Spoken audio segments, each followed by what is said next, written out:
तितिक्षा भया क्रोधो यह सदा मुक्त एव सहा। अर्थात इंद्रिय मन मुक्ति वश करके मोक्ष परायण रहते हैं, इच्छा मुक्त क्रोध भय त्यागे सदा मुक्त ही रहते हैं। भोक्तारम यज्ञत्पसाम सर्वलोक महेश्वरम सुहृदम सर्वभूतानाम ज्ञात्वा माम शांति मृच्छति। अर्थात यज्ञ शेष का भोगी जग का स्वामी मुझको सब जीवों का सदा हितैषी सुख पावे जो जाने। अर्थात प्रभु कह रहे यज्ञ शेष का जो भोगी है जग का स्वामी मुझको माने, जीवों का सदा हितैषी सुख पाए जो जाने। इस प्रकार भगवान कृष्ण पंचम अध्याय में अर्जुन जी को यही उपदेश दे रहे हैं कि अपना कर्म करते रहो अर्जुन, इससे कभी भी पीछे मत हटो। तो आज मैंने आपको पंचम अध्याय का पाठ करके सुनाया। अब मैं आपको गीता के पंचम अध्याय का महत्व के बारे में बताने जा रही हूँ।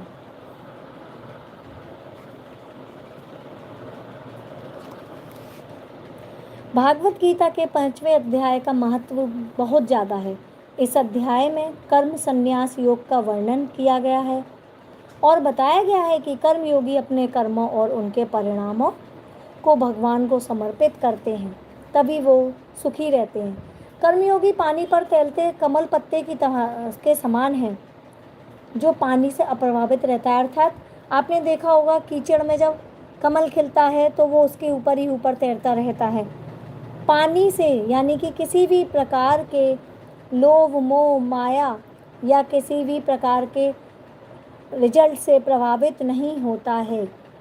कर्मयोगी समता की दृष्टि से सभी को सम्मान मानते हैं, अर्थात वे किसी को छोटा या बड़ा नहीं मानते हैं, सभी को आदर और सम्मान देते हैं। जो कर्मयोगी होता है वो जो बाह्य साधन होते हैं, हमारे भौतिक सुख साधन है, उनसे दूर रहता है और ईश्वर के आनंद को ही अपना आनंद मानता है, अपने मन बुद्धि और इंद्रियों को वश में करता है।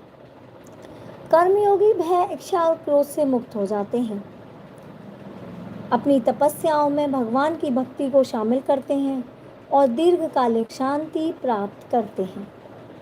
कर्मयोगी अपने सांसारिक दायित्वों का पालन करते हैं, साथ ही शुद्ध बुद्धि के साथ भगवान का हमेशा मनन और चिंतन करते रहते हैं।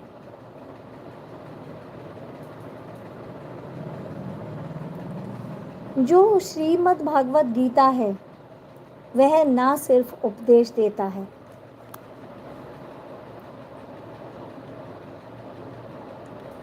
बल्कि ब्रह्मांड में होने वाले सर्व ज्ञान तप दान आदि के बारे में वर्णन करता है।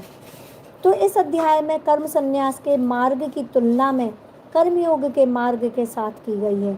श्री कृष्ण बताते हैं कि दोनों मार्ग एक ही हैं, लक्ष्य की ओर ले जाते हैं और हम इनमें से किसी एक का चयन कर सकते हैं। लेकिन कर्म का त्याग तब तक पूर्ण रूप से नहीं किया जा सकता है जब तक कि आप उसको पूरी तरह फॉलो नहीं करते हैं, समझते नहीं हैं।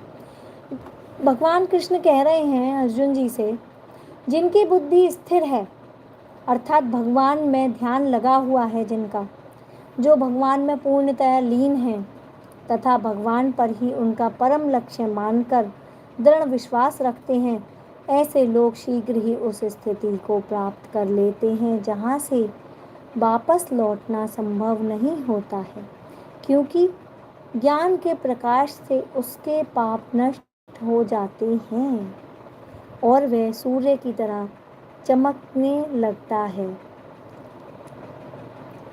तो मित्रों, कल मैं करूँगी 6ठम अध्याय का पाठ। इसके बाद सबसे महत्वपूर्ण गीता के 7वें अध्याय का पाठ करेंगे, जिसका कि सबसे ज़्यादा महत्व है पितृ दोष से मुक्ति पाने के लिए। अगर आप भी पितृपक्ष के